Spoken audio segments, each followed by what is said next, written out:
The busy street was alive with the rush of the city, honking cars, people pushing through the sidewalks, and the endless noise of everyday life. But in the middle of that chaos, one sound pierced through the air like a blade, the desperate cry of a child. "Mommy! I can't stand up. Mommy, please." The voice was small, trembling, filled with pain and fear. And it was enough to stop the heart of a man who, until that moment, believed nothing in this world could move him anymore. That man was Alexander Hartman, a self-made millionaire known for his cold precision in business and his unmatched drive for success. To the world, Alexander was the kind of man who never faltered, never wasted time, and certainly never stopped for strangers. But that day, something deep inside him shifted the second he heard the cry. Without thinking, he rushed toward the sound. He saw her, a little girl, no older than 7, her dress worn out, her knees buckled, her small hands clutching at her mother's torn coat. She was crying so hard her body shook, whispering again, "Mommy, I can't stand up." Her mother bent over her, panic in her eyes. She looked exhausted, with lines of hardship etched into her young face, like someone who had carried the weight of 1,000 battles.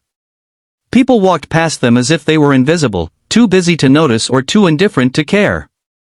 But Alexander couldn't walk away.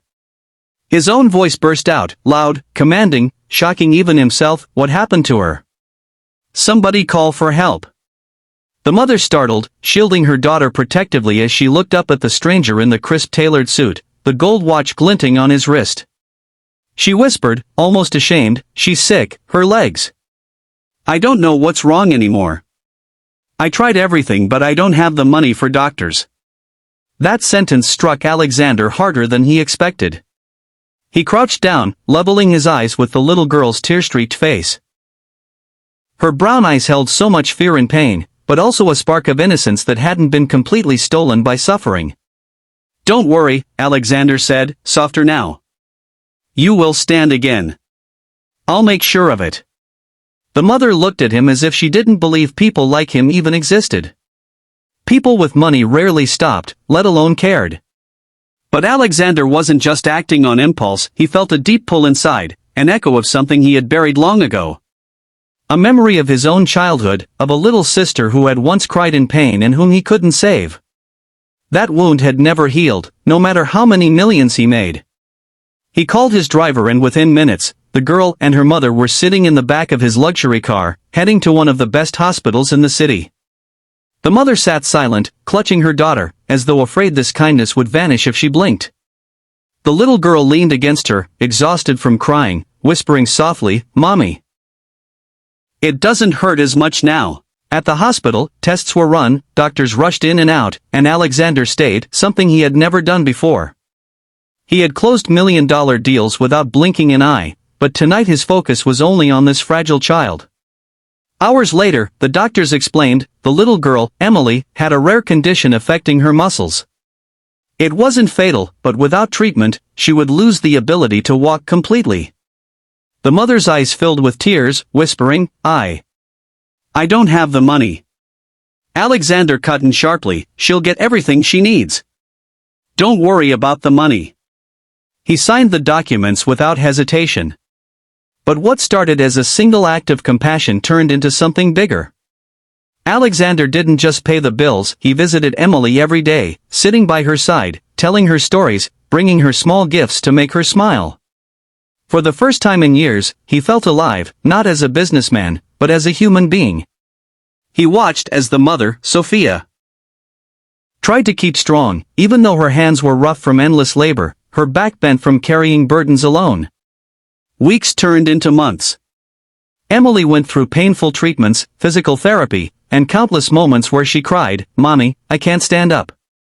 Each time, Alexander was there too, his voice steady and encouraging, "Yes, you can, Emily. We'll help you." Slowly, through tears, sweat, and determination, she began to take steps again. The day she stood without falling, everyone in the room cried, including Alexander, who hadn't shed a tear in decades. But it wasn't easy. Sophia struggled with pride, she didn't want to be seen as someone who relied on a rich man's charity. She worked double shifts even while Alexander tried to provide. "I don't want my daughter to think everything is handed to her," she told him once. Alexander respected that strength, but he also wanted her to see that kindness wasn't weakness, and accepting help didn't make her less. Meanwhile, Alexander faced his own challenge, confronting his past.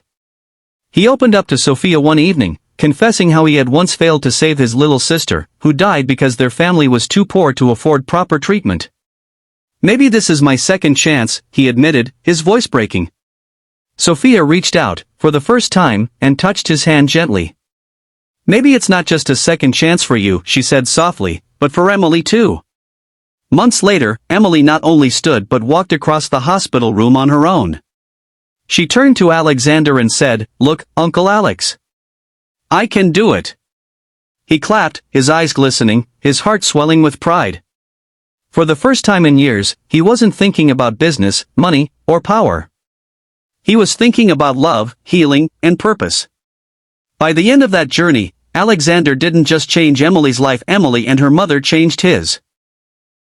He discovered that true wealth wasn't counted in millions of dollars but in the lives you touch, the hearts you heal, and the kindness you choose to give when no one else does.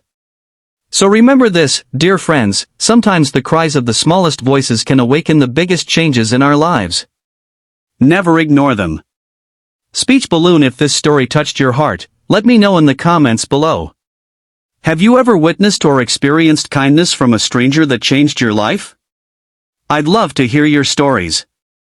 Pushpin, don't forget to like, share, and subscribe to Be Kind Always for more powerful and emotional stories that inspire hope, compassion, and love.